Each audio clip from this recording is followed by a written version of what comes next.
Okay. So again, the vision statement is what are the goals of the player? What are the goals of the parents? What are the goals of the coach? Okay. And are they matching or any discrepancies? So like we said earlier, if they're matching, it's a no-brainer. Okay. If they're not matching, also it's a no-brainer. Goodbye. It's not going to work. Okay. And if they're off by a little bit, then you have to, of course, talk. Okay. But this is a little bit different where the goals have to be pretty much matching, almost exactly. Again, you can guide the player or the parent, but they have to really match. Compared to your everyday job description, okay, where one or two things don't have to match and you negotiate. Here, this is more about your backbone, your goals, okay, are more of your ethics and morals. There should not be much discrepancy. Okay. Our goal is to make sure that he's able to transition. But my goal as a coach is to make sure he's a better young man after this experience here. He's able to understand how to work harder. He's able to understand how to follow a process much better. It's all intrinsic. It's all intrinsic. Nothing about winning, nothing about this. Okay. This plan, you move to your mission statement. You move to your planning, your periodization, your tournament schedule, your player schedule, as we showed you earlier.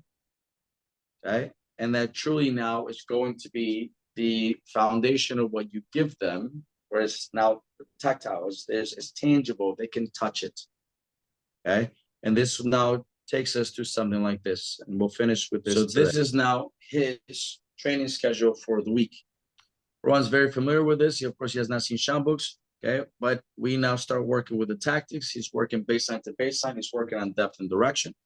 Simple tactic. On serves, he's working on 2 and 3, 6 and 7, because he's working on some technical things already on the serve. So we want him to hit in the middle of the box. And the return, excuse me, he's standing further back to treat it like a ground stroke, to buy him some time. Okay, some simple things right now as we watch him play.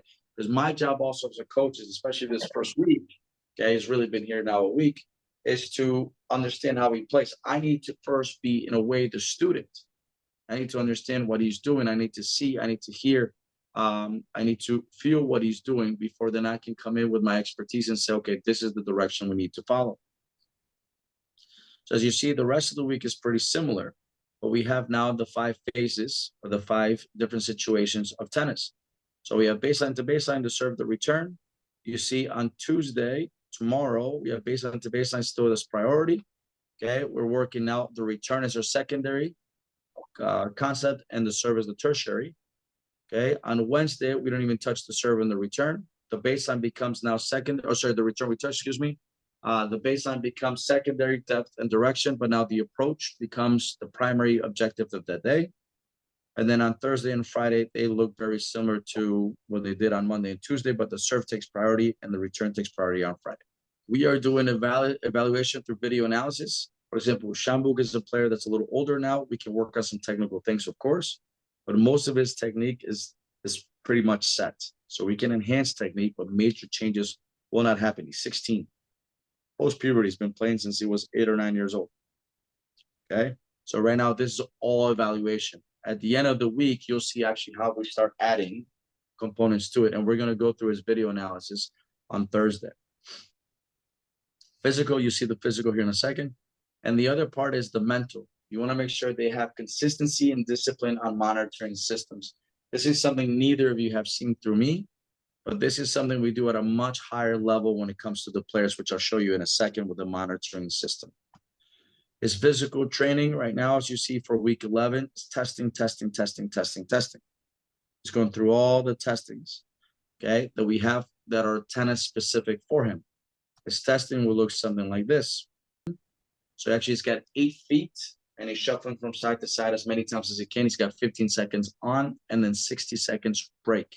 He does this twice. We take the best number. So we have sideways shuffles. We have 1 foot box jumps with the right foot and left foot. As you see, of course, you see the graphs right there. And it moves down and it's got a ton of different exercises. Of course, one of the most important ones that we have is the X drill. Okay, how fast can you do the X drill? Okay, this is all tennis specific movement. So as you see, and again, sorry, this I need to change. This is week 11. Okay, this will go down, but we'll test them for him here. I'll test them every 2 weeks. Generally, every 3 weeks is sufficient enough. Depending if the player is going to tournament or not, then you want to do it after the tournament. For example, right now with Shambuk, it's 2 months, no tournament. It's all preseason. So we can test him regularly to see how he's doing. Otherwise, you do every 3 weeks. Okay. If not, then you do when a player comes back from a tournament. Player daily monitoring, he starts doing is he starts putting his how he's feeling that day. Okay. And he does it in 2 occasions. For example, Monday, he does it after waking up. How did he sleep? If he puts a 5, it's optimal. 4 is good, as you guys can read. 3 is so-so. 2 is not good. 1 is terrible. And it starts giving us a graph at the end of the week. This is something, again, this is the player. The player puts it in, and they don't see the graph. The coach sees the graph. And this one's going to be new. And we start getting graphs like this.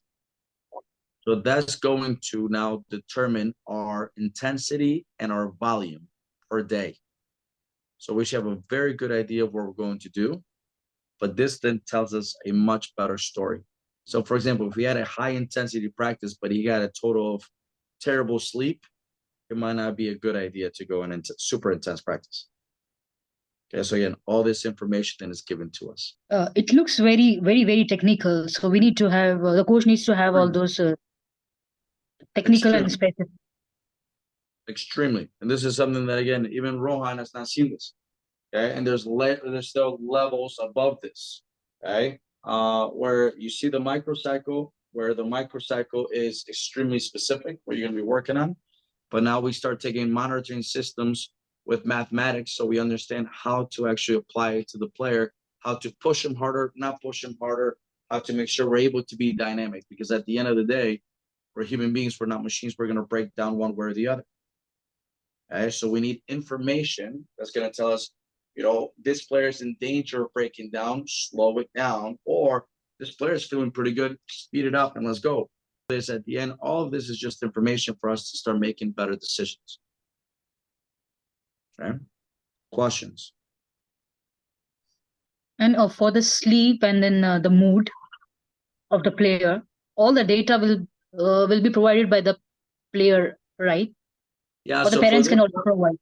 Absolutely. So actually, the player cannot see the coach monitoring system because we don't want them to be influenced. Because if they see their graphs, you know, subconsciously or consciously, they might want to manipulate.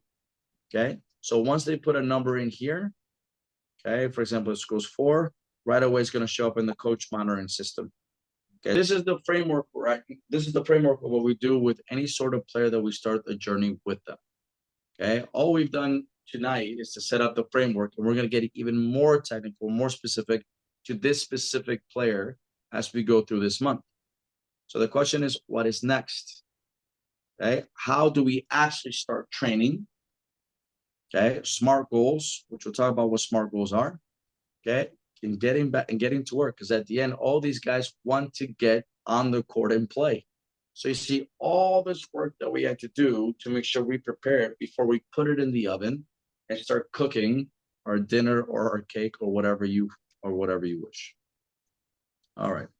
So again, I really want to thank you guys because you guys truly are an inspiration for all this work that we do. So you guys know, of course, you guys now but I love working with you guys. You guys are an inspiration to understand that the work that we do, of course, is so much on the court, but there's so much work to do off the court. And this is truly how do you set up a framework for relationships to not only, of course, blossom, but to continue to blossom season after season after season. So again, thank you guys. You guys were absolutely wonderful. And if you guys have any questions, then of course I will answer any questions you guys might have. We're going to get into some technical things with video analysis on Shambuk himself, how to evaluate the player. We're going to get through the physical components also of the evaluation process and how to really start building those plans. And then we go from there. All right.